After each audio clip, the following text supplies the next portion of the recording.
O que é que faz, de verdade, um casamento durar? Sabe, não estamos falando aqui de contos de fadas, mas de vida real, de ferramentas práticas. Vamos mergulhar nas ideias de Jaime Camp para entender como se constrói um relacionamento que aguenta o tranco, que resiste ao tempo. E tudo começa com uma cena de partir o coração. Imagina só, uma adolescente encontrar esse bilhete da própria mãe para o pai. Essa frase não só mudou a vida do autor, ela foi o gatilho, sabe? O que o jogou numa busca de décadas para entender o amor, a perda e o que, no fim das contas, mantém duas pessoas juntas. E essa ferida pessoal era só o começo. Pensa no peso de crescer com 8 divórcios na sua família mais próxima. Para ele, casamento não era um sonho, era quase um campo minado. Essa realidade toda o colocou numa encruzilhada. Ou aceitava o fracasso como destino, ou ia ter que encontrar um mapa completamente novo.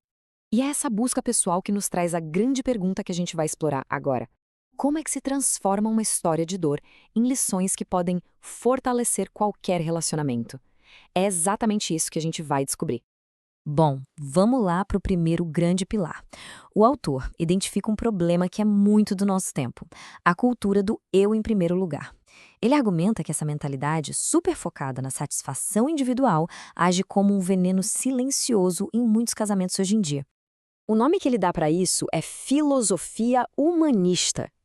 É aquela crença de que a nossa felicidade pessoal é a coisa mais importante do mundo. E num casamento, isso é perigoso, porque transforma o parceiro numa espécie de produto. Se não está me fazendo feliz agora, bom, é só trocar. E aqui a diferença fica cristalina.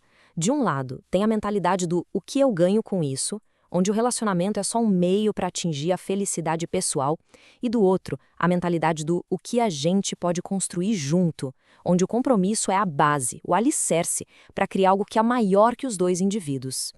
E essa frase resume tudo de um jeito perfeito. Um casamento de verdade não é frágil, não é amarrado com fitinha de cetim. Ele é forjado em aço, sabe? Moldado no fogo das crises e fortalecido toda vez que o casal escolhe, de forma consciente, honrar o que prometeu. Isso nos leva para um passo bem prático, e que para alguns pode soar até meio controverso. O segundo princípio é o seguinte: para um casal se unir de verdade, ele precisa primeiro deixar as famílias de origem.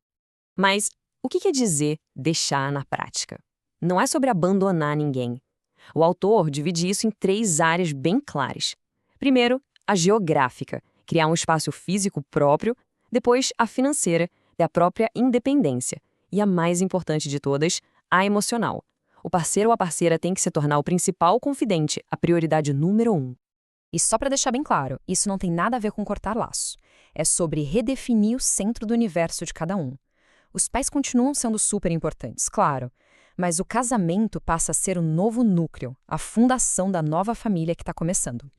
Agora, vamos falar do motor que mantém tudo isso funcionando no dia a dia. Se a gente pensar que o compromisso é o chassi do carro, a amizade é o combustível que move o relacionamento para frente, ano após ano. O autor usa um termo grego para isso, amor filéu. É aquele amor que vem da amizade, da parceria. Pensa bem, a paixão pode ter seus altos e baixos, mas é o melhor amigo ou a melhor amiga que fica do lado nos dias bons e, principalmente, nos dias ruins. É essa cola que muitas vezes a gente esquece de cultivar. E como é essa amizade no mundo real? Bom, ela é comunicativa, o casal conversa de verdade. Ela é atenciosa, um cuida do outro com pequenos gestos. É participativa, eles gostam genuinamente de fazer coisas juntos. E, o mais importante, é compreensiva. Um criou para o outro um espaço seguro, onde os dois podem ser quem são, sem medo. Ok, vamos entrar agora num território que muita gente teme, o conflito. A verdade nua e crua é que todo casal briga. A grande virada de chave não é tentar evitar as brigas, mas sim aprender a usar essas brigas para fortalecer a relação. Mas vamos ser sinceros, a cultura pop vive vendendo uma ideia, né? A de que um casamento feliz é um casamento sem conflito nenhum. Será que essa fantasia existe ou é só uma armadilha? A resposta é um grande e sonoro mito. O autor é muito claro nisso. O problema não é ter conflitos, o problema é não saber o que fazer com eles. Acredite se quiser, mas um desentendimento bem resolvido pode, na verdade, tecer uma união ainda mais forte. Então, como é que se briga do jeito certo? Aqui vai um guia rápido. Primeiro, escolher a hora certa, nada de discutir com fome ou cansaço. Segundo, ouvir para entender, não para responder. Terceiro, atacar a raiz do problema, não a pessoa. Quarto, assumir a própria parte da responsabilidade. E por último, criar um plano concreto para mudar as coisas. E no fim do dia, a reconciliação muitas vezes se resume a estas 3 frases mágicas que têm o poder de desarmar qualquer orgulho. Eu estou errado. Por favor, me perdoe. Eu te amo. Parece simples, né? Mas tem o poder de reconstruir pontes. Ok, juntando todas essas peças, a gente chega no coração da arte de permanecer casado. Se tivesse uma única lição para levar de tudo isso, qual seria? A grande lição é esta aqui. Um casamento feliz não é algo que a gente encontra por aí. É algo que a gente constrói, tijolo por tijolo, dia após dia. É uma escolha ativa de se comprometer, de ser amigo, de resolver os problemas juntos. E para fechar, fica aqui uma provocação para pensar. A gente passa tanto tempo procurando a pessoa certa. Mas e se o verdadeiro segredo não for encontrar a pessoa perfeita, mas sim aprender a arte de amar perfeitamente a pessoa que a gente encontrou? Fica aí a reflexão.